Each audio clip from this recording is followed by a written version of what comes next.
My dear candidate, मेरे साथ आज मैं ये जो वीडियो अपलोड कर रहा हूँ ये एक प्रोफाइल के डिस्कशन के लिए कर रहा हूँ। मेरे साथ में जेनी च्यू हैं। जब भी मैंने इनका नाम बताया तो लोगों ने कहा ये चाइनीज़ तो नहीं है, लेकिन ये चाइनीज़ नहीं, क्रिश्चियन है, सी इज़ ए क्रिश्चियन। अभी ये मेरे पास में आई हैं बेसिकली जॉब के लिए। इनको अर्जेंट एक नीड है जॉब की बहुत, इस चूँकि इनकी जॉब में भी छूट गई है। मेरे पास से पूरा प्रोफाइल है। इन्होंने बोला सर मुझे जॉब चाहिए। मैंने अभी एक जगह पे जहाँ पे बात करी कॉलेज की, तो प्रोफाइल के प्रेजेंटेशन से वैसे ये बताएंगे ये क्या है पहले, तब मैं बात करूँगा। आपको प्रोफाइल कंट्रडिक्शन पता हो, जब आपके रिज्यूम में लिखा क्या है, उनको चाहिए क्या, आप प्रोफाइल कैसे बनाई जाती है, कैसे प्रोफाइल रखनी चाहिए, कौन से पॉइंट्स रखने चाहिए, इस पॉइंट के लिए मैं आपको ये वीडियो अपलोड कर रहा हूँ। माय डियर फ्रेंड, वो कंपनी में केवल जॉब के लिए भेज देना और 10 इंटरव्यू कराना और थका देना, और थकाने के बाद में कहना मेरी कहीं ज्वाइनिंग नहीं हुई। अब उसके पीछे कारण पता ही नहीं, कॉज पता ही नहीं, क्यों नहीं हो रहा है, क्या पैकेज है, पैकेज क्यों कमा रहा है, जॉब तो लग गई। कब से आप जॉब कर रही हैं? 2016 से।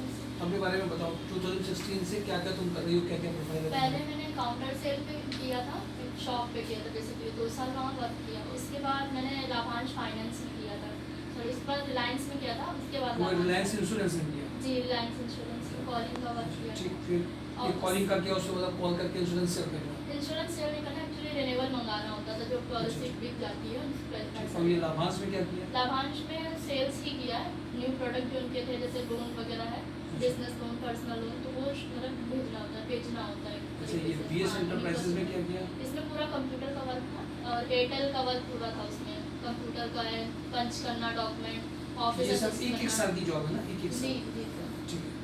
अच्छा, इसमें ये बीएस एंटरप्राइजेज में कुछ आप इसमें हल्का सा ऑफिस वाली प्रोफाइल में है? जी, ऑफिस वाले प्रोफाइल में लाइक डॉक्यूमेंट शेयर करना, ईमेल करना। अच्छा, सैलरी कहीं अकाउंट वगैरह में आती थी कि कैश सब देते थे? नहीं, अकाउंट में आती थी, 2 जगह कैश मिलती थी, मतलब लाभांश फाइनेंस में और रिलायंस में मुझे अकाउंट में आती थी। अच्छा, इसके बाद नहीं है बीएस में ना, ये जी। 20 से 21 वाला तो नहीं, उसमें कैश मिलता था। इसमें अच्छा, ये रुधिर गुप्ता ये ट्रेनिंग का? इसमें जो था वो था आपका सेल्स का था। इसमें भी उसमें वो पॉलिसी शेयर करनी थी।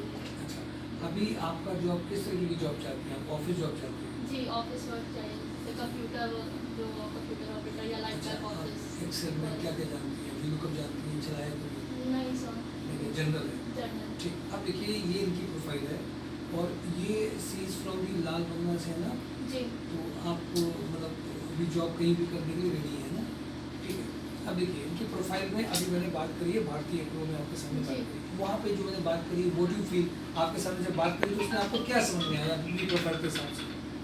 आपने जो बात करी वो मेरी प्रोफाइल देख के बात करी थी, लेकिन उनको ज़्यादा लग रहा है कि हायर कंडीशन में मिल रही है, जैसे वैकेंसी उनको हायर, मतलब जो लड़की कैंडिडेट आ रही है तो उनको एक्सपेक्टेशन ज़्यादा हो गई है, लाइक हमारा रिज्यूम देख के। बिल्कुल सही। अभी जैसे जब मैंने इनसे बात, इनके लिए बात करी, तो उन्होंने तुरंत एक मुझे एक और अच्छी प्रोफाइल बता दी कि वही बात करते करते ये कैंडिडेट है, मैंने बोला कि क्रिश्चियन है और ये बैक ऑफिस में करके आई हैं, लेकिन अगर आप रिज्यूम देखिए अभी आप, तो ये रिज्यूम देखने के बाद में उनका माइंडसेट चेंज हो जाएगा पूरा। मेरा प्रेजेंटेशन फ़ोन से मैंने बात करी है भी इनके सामने, और इन्होंने कहा सर लाल बंगले से हमें आपके यहाँ नहीं आना पड़े और हमें सीधे सर भेज दीजिए। उसने सी वॉज आस्किंग, क्योंकि दिक्कत होगी, आने में दिक्कत होगी। मैं आपको उसका प्रैक्टिकल एग्जाम्पल बता रहा हूँ। अब अगर मैं उनको सीधे भेजता तो क्या आपका नाम या प्रोफाइल उस तरीके से वो मैनेज करते नहीं करते? नहीं। मैंने इनके सामने बात करी, उनको एक बारे में बताया कि सर ये कैंडिडेट हैं और उन्होंने ये किया है, तो उन्होंने समझा कि अच्छा ये 20+ की कैंडिडेट है, 25 की कैंडिडेट है, या उनको इंग्लिश अच्छी आती है, तो उन्होंने मुझे ईए की प्रोफाइल बता दी, और जो वहाँ पे वर्किंग कर रहे हैं हमारे यहाँ से वो तुरंत कर गए। मीन्स प्रेजेंटेशन आपका कैसा है, कैसे आप, आपकी प्रोफाइल में क्या लिखा हुआ है, क्या रिस्पॉन्सिबिलिटी, और जब मैं रिज्यूम देख रहा हूँ तो मुझे दिखाई दे रहा है कि इसमें सिर्फ सेल्स या टेलीकॉलर की प्रोफाइल है। अब कानपुर में जब आप नॉर्मल टेलीकॉलर की प्रोफाइल के साथ में 25, 20 और 15 के पैकेज में जाएंगे, रिज्यूम में जो लिखा हुआ है 1-1 साल में है, तो आप अपनी प्रोफाइल को नीचे ले आएंगे और वो देख करके समझेगा कि सुनने में फ़ोन तो बहुत अच्छा किया था सर ने, लेकिन जब वो देखा तो उसको पैकेज वो नहीं दिखाई दिया। What my point is to, आपको एक समझना पड़ेगा हमारा प्रेजेंटेशन बात का भी, और जिन कंपनीज में हम काम करके हैं उनकी जॉब रिस्पॉन्सिबिलिटीज़ का भी डिस्टेंस कभी कभी ओवरकम हो जाएगी अगर आपकी प्रोफाइल अच्छी है तो। लेकिन अगर आपकी प्रोफाइल अच्छी नहीं है, प्रेजेंटेशन अच्छा नहीं है, रिस्पॉन्सिबिलिटी अच्छी नहीं, मैंने भी इनसे यही कहा कि देखिए मेरे पास में सिर्फ आधे घंटे में आपको भेजूँ, तो इसमें आप रिस्पॉन्सिबिलिटीज़ आपको बदलनी पड़ेगी, आपको उसमें चेंजेस करने पड़ेंगे, और जब तक आप इसके बिना जाएंगे तो वो पैकेज अपने आप कम हो जाएगा। जॉब हो सकता है मिल जाए, बट पैकेज कम हो जाएगा। इंपॉर्टेंट बात समझने की ये कंट्राडिक्टरी प्रोफाइल्स जो होती हैं वो बाद में कंफ्यूजन या मेस क्रिएट कर देती हैं। और मैंने देखा कानपुर में नॉर्मल कंसल्टेंसीज केवल उनका ऑब्जेक्टिव है कि जॉब के लिए अगर तुम्हारी यहाँ पे आकर के आपने आईडी बना लिया तो आपको मैं एड्रेस दे दें और आप एक जॉब में चले जाइए। पॉइंट इज जो कंपनी का जेडी है, जो प्रोफाइल है वो नहीं दिख रहा है, तो प्रोफाइल मैचिंग और प्रोफाइल मेकिंग में अंतर समझिए। अभी मैंने कैंडिडेट जो हमारे यहाँ से एयरफोर्स के आए थे उनका भी मैंने आज एक एक्सपीरियंस और एक फीडबैक जो कंपनी के एचआर ने दिया था वो शेयर किया। उन्होंने बोला कि हमारे पास ये प्रोफाइल है, आप ये चीज़ें हैंडल कर लेंगे।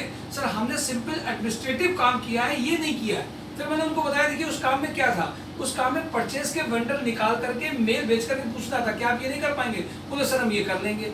मीन्स कंपनी की एक्सपेक्टेशंस और आपने जो किया उसके अलावा भी आप बहुत कुछ कर सकते हैं, क्योंकि जैसे ही आपको गाइड किया जाएगा आपका पुराना एक्सपीरियंस वो काम करा देगा। बट इंटरव्यू के ड्यूरेशन में if you are going to say कि सर हमने ये किया है, हम यही कर सकते हैं और इसके अलावा हम कुछ नहीं कर सकते हैं, तो आप फिर सक्सेस नहीं होंगे। आपको कहीं ना कहीं उनको ये दिखाना पड़ेगा, बताना भी पड़ेगा अपने पास्ट एक्सपीरियंस से कि sir I handled this one, I did this one and definitely I can delivered it, no doubt at all. And जब आप कंपनी में घुस जाते हैं तो वहां का सिस्टम आपको अपने आप सिखा देता है, माय डियर कैंडिडेट्स। और एक बात ध्यान रखिए, जनरल रिज्यूमे और जो ये सब छाप रहे हैं naukri.com में कहीं सीख करके किसी को पैसा दे करके ऐसे सीख रहा है, वो नहीं। हर कंपनी की जेडी के हिसाब से what has to write, time हम मस्ट बी गिवन, उसका टाइम देना पड़ेगा, सीखना पड़ेगा, तभी कंट्राडिक्टरी प्रोफाइल्स खत्म होंगी, तभी आपके पैकेजेस आएंगे, तभी सिलेक्शन ज्यादा होगा। और एक बात ध्यान रखिए, ये रिज्यूम आपको पूरी तरीके से रिफ्लेक्ट करता है। तो रिज्यूम आपने बहुत अच्छा कहीं से बनवा लिया है, सारे कलर्स उसमें है, सारी हेडिंग्स उसमें है, बट उस कंपनी को अभी क्या चाहिए वो चीज नहीं है, आपके पास कॉल नहीं आएगी। और लोग इसीलिए जाके अपने रिज्यूमे तो डाल देते हैं, पर ये जरूर ध्यान रखिए जहां पे आपकी मैरिज होने जा रही है, जिससे आप कंपनी से बात करने जा रहे हैं, वहां उनकी एक्सपेक्टेशन क्या है, इसके लिए आपको पहले से प्रिपेयर होना पड़ेगा। मॉक सेशंस होंगे, जैसे कॉलेजेस में कैंपस इंटरव्यू होते हैं, knowing about the company, what the company is expecting, what we have in the resume, हम कहाँ पे लैग कर रहे हैं, how we can recover it, my dear friend, package मिल जाते हैं इस बात से, इस छोटे से काम से पैकेज मिल जाते हैं। आपने काम नहीं किया but you know this one and you can get good package, और आपको पैकेज मिल सकता है। आइए मिलकर के छोटे से होमवर्क करने की जो प्रोफाइल मेकिंग एक्सरसाइज है उसको हल्के में मत लीजिए। अब ये कैंडिडेट जब मेरे पास में लाल बंगले से इतने दूर चल करके आई है, उसको जॉब के लिए जाना है, अब मैं इसको रिज्यूम के साथ में एड्रेस दे दूँ अभी, अच्छा जाओ तुम रिज्यूम में, तुमने कहा है मुझे, मैं तुम्हें जॉब दे रहा हूँ, तुम जाओ बिग बैलेंस के सामने ही बात करिए, मैं वो नंबर भी दे रहा हूँ और एड्रेस भी दे रहा हूँ। वहाँ हमारी कैंडिडेट काम भी कर रही है, अच्छे पैकेजेस में इतने लोग कर रहे हैं काम, अब वहाँ मैं भेज रहा हूँ। क्या ये प्रोफाइल को बिना चेंज करे, बिना उनके एक्सपेक्टेशन समझे हुए, क्रिटिकल पर्सनैलिटीज ग्रेजुएट और सारे रिज्यूम में काम करके भी आई है, वर्किंग भी करी है और 16 से काम कर रही है ना, 16 से 20 तक 4 साल हो गए।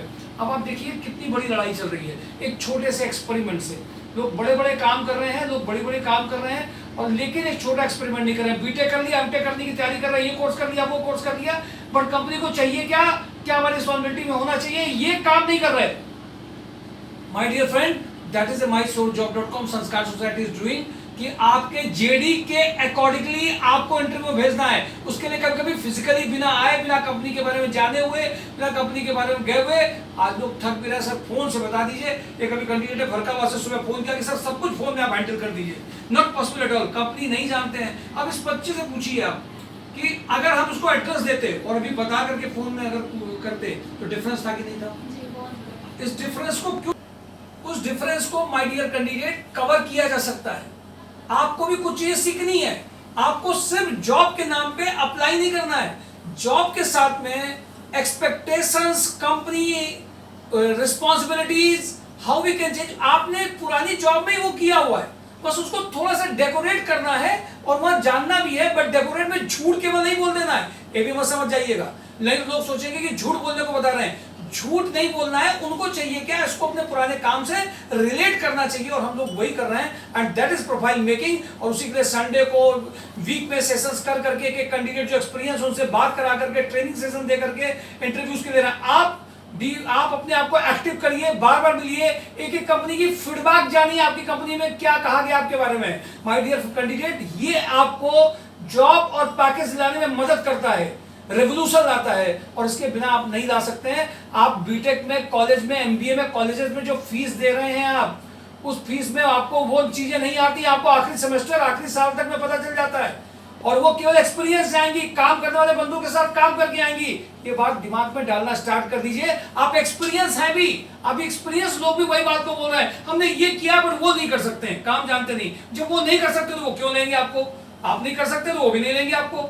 आप क्या कर सकते हैं, क्या नहीं कर सकते, उसके बीच में आपको क्या कर सकते हैं ज्यादा फोकस करना है। My dear candidate, this is profile making and how to avoid contradictory profile that you need to learn. Thank you for today daily job news. Job hunt right channel जरूर देखते रहिए, पूरा वीडियो बीच में मत छोड़िए। छोटी बातें भी मायने रखती हैं, पहले ये फेथ लेकर के आएंगे। कोशिश कर रहा हूं उसको आज एक अच्छा पॉजिटिव रिस्पॉन्स दिलाने के लिए, फोन करके पुश भी किया है। Let the things be happen. अभी अपने आप को कितना प्रेजेंट करती है मैं अपनी जगह नहीं जा सकता, पर कोशिश पूरी की जाएगी। जो बताया गया है आपको अपनी बात रखना है। अगर ये ले जाती है तो एक्सपीरियंस लोगों को सीखना पड़ेगा कि हम अपनी प्रोफाइल को जस्टिफाई कर सकते हैं, जबकि इनका आज ये प्रोफाइल रिज्यूमे उस लेवल का बना हुआ नहीं है और इसकी बेस जरूरत भी है, बट इसके बाद भी ये जस्टिफाई ओरली कर सकती हैं क्योंकि अब इतना टाइम बचा नहीं है कि ये भी जाएंगी और एक जगह रिज्यूमे बनाएंगी और फिर पहुंचेंगी तो ये जाएंगी नहीं। फिर अब बात कर ली है तो आज जाना ही जाना है। तो माय डियर कैंडिडेट, ये लाल बंगले से यहाँ पे आ सकती है। तो और जो कैंडिडेट्स हैं जो नहीं आए हैं वो इनएक्टिव हैं, उनको इमीडिएट जॉब नहीं चाहिए, वो एक्टिव नहीं है, वो अगर जा रही है तो आप में से और भी कई लोग आ सकते हैं। फिजिकल आ करके बात करके एक कंपनी में कॉल करके भेजने का डिफरेंस अलग होता है। जो किसी कारण से मजबूरी में नहीं आ पा रहे, that is all different, but if you are really आपको चाहिए तो आपको करना पड़ेगा। Thank you for today. Job hunt right, mysurjob.com।